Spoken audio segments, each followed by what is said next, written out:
السلام علیکم دوستو، میں ہوں علی رضا اور آپ دیکھ رہے ہیں اے آر نالج۔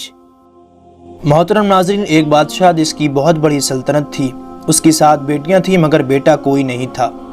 وہ جب خوش ہوتا تو ایک مجمع لگاتا اور لوگوں سے سوال کرتا اور جو اس کے سوال کا جواب دے دیتا اس کو اس کا من چاہا انعام ملتا۔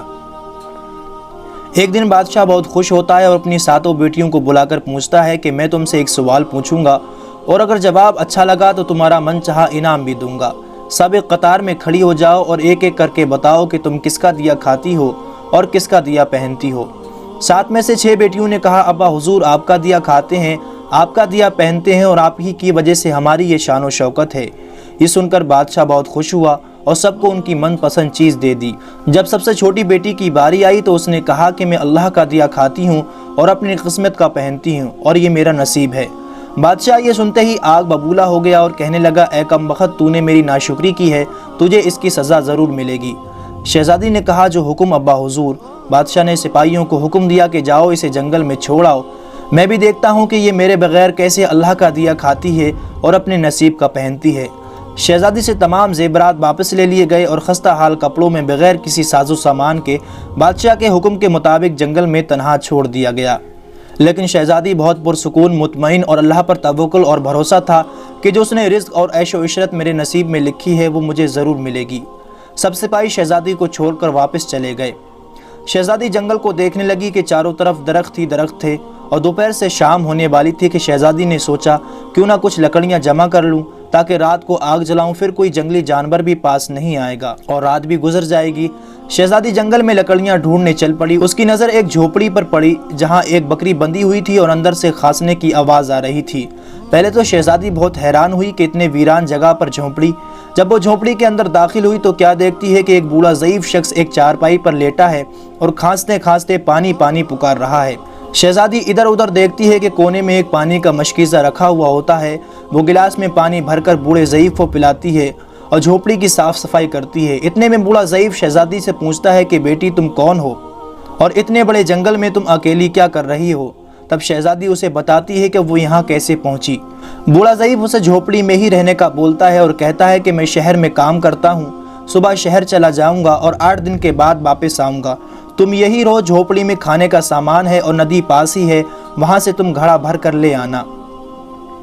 صبح کو بوڑھا ضعیف شہر چلا جاتا ہے اور شہزادی یہاں اکیلی جھونپڑی میں صاف صفائی کر کے بکری کا دودھ نکالتی ہے، آدھا اپنے لیے رکھ لیتی ہے اور آدھا باہر ایک کونے میں برتن میں ڈال کر رکھ دیتی ہے کہ رات کو کوئی جانور بھوکا یا پیاسا ہوگا تو پی لے گا، اور خود اندر آ کر سو جاتی ہے۔ صبح سویرے جب شہزادی اٹھتی ہے تو کیا دیکھتی ہے کہ دودھ کا برتن خالی اور پاس ایک لال پڑا ہے جو دیکھنے میں بہت ہی نایاب اور قیمتی معلوم ہوتا ہے، اور پاس ہی سانپ کے نشان بھی موجود ہوتے ہیں۔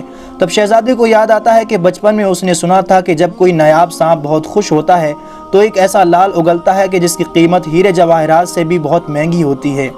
شہزادی بہت حیران ہوتی ہے اور دل میں سوچتی ہے کہ شاید سانپ بھوکا تھا، اس لیے وہ دودھ پی کر خوشی میں لال چھوڑ گیا۔ پھر وہ لال اٹھا کر اپنے پاس رکھ لیتی ہے اور پھر اگلی رات شہزادی برتن میں دودھ رکھ دیتی ہے اور اگلی صبح جب دیکھتی ہے تو پھر ایک لال پڑا ہوا ہوتا ہے۔ ایسے ہی کرتے کرتے 7 دن گزر جاتے ہیں اور شہزادی کے پاس 7 لال جمع ہو جاتے ہیں اور اس دن بوڑھا ضعیف بھی آ جاتا ہے۔ تب شہزادی اسے لال دکھاتی ہے اور سارا واقعہ بیان کرتی ہے اور بوڑھے ضعیف کو 3 لال دے دیتی ہے اور کہتی ہے کہ شہر جا کر یہ لال بیچ دو اور آتے وقت اپنے ساتھ محل بنانے والے مزدور کر لانا۔ باقی 4 لال شہزادی اپنے گلے میں مالا کے طور پر پہن لیتی ہے اور کچھ ہی مہینوں میں جنگل میں ایک عالی شان محل تیار ہو جاتا ہے جس میں بوڑھا ضعیف اور شہزادی رہنے لگتے ہیں۔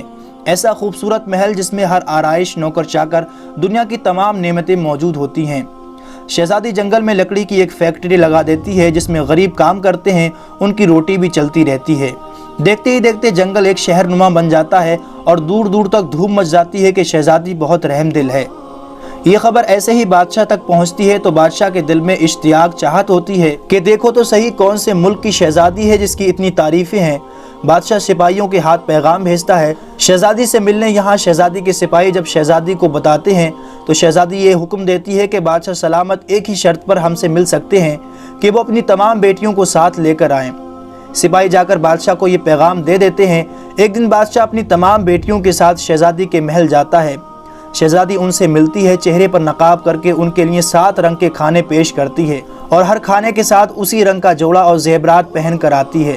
محل کی شان و شوکت، خوبصورتی اور شہزادی کا انداز بادشاہ اور باقی تمام شہزادیوں کو بہت حیران اور متاثر کرتا ہے۔